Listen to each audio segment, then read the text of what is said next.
the fundamentals of sex. From attraction to action, sexual behavior takes many forms. As pioneering sex researcher Alfred Kinsey put it, the only universal in human sexuality is variability itself.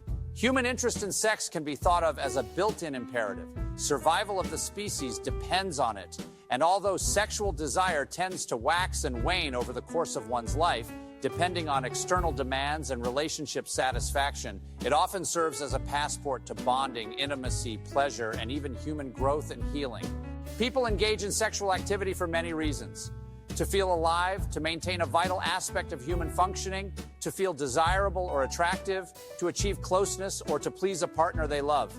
Sex can be one of the most difficult subjects for a couple to discuss. Bodies and interests change over time, and most people will experience some type of sexual problem at some point in life. Therefore, open communication is essential to intimacy and long-term satisfaction. How does desire emerge? Sexual desire involves both biology and psychology, can be unpredictable, and can manifest very differently in men and in women. For men, arousal typically precedes desire. But for women, desire often precedes arousal in response to physical intimacy, emotional connection, and an atmosphere free of distraction.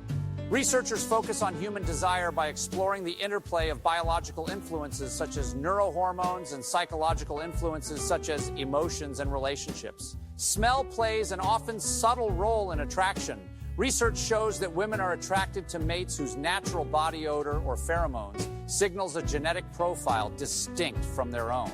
Low sexual desire is common among both men and women, but it can often be resolved by addressing conflicts, more consistently exchanging affection and conversation outside the bedroom, and making sufficient time for sex. The pleasure of sex. The pleasure of sex arises from factors including the release of neurochemicals such as oxytocin and dopamine, and the sense of connection expressed through touching, massaging, and cuddling. There is no one way to be sexual, and there is enormous variation in the activities that people find arousing. Men are especially stimulated by visual imagery. About 90% of young men report using pornography with some regularity. Many couples today engage in behaviors that were once perceived as atypical, including dominance play and anal intercourse. Researchers now understand that flexibility in sexual repertoires is healthy and generally enhances relationships. Clinicians regard specific behaviors as problematic only when they create harm or distress for one or both partners, or when the behavior is compulsive, that is, it becomes the only means of arousal. Sex addiction is a label often used to suggest an excessive or pathological interest in sex.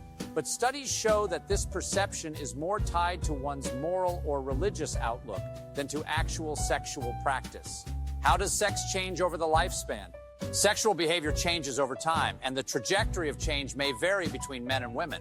Young women may have difficulty navigating cultural attitudes about sexual behavior and promiscuity as they first explore their sexuality, but age brings confidence and greater skill at communicating their needs and desires. Young men often have concerns about performance, penis size, or premature ejaculation.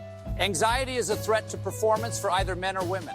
Couples tend to report that their sex life is most robust in their 30s and 40s, but sex is often most deeply rewarding for older partners. People can enjoy satisfying sex throughout the lifespan if they make adjustments for the many changes that time brings, such as relying less on penile penetration and more on massage, whole body touching, and oral sex.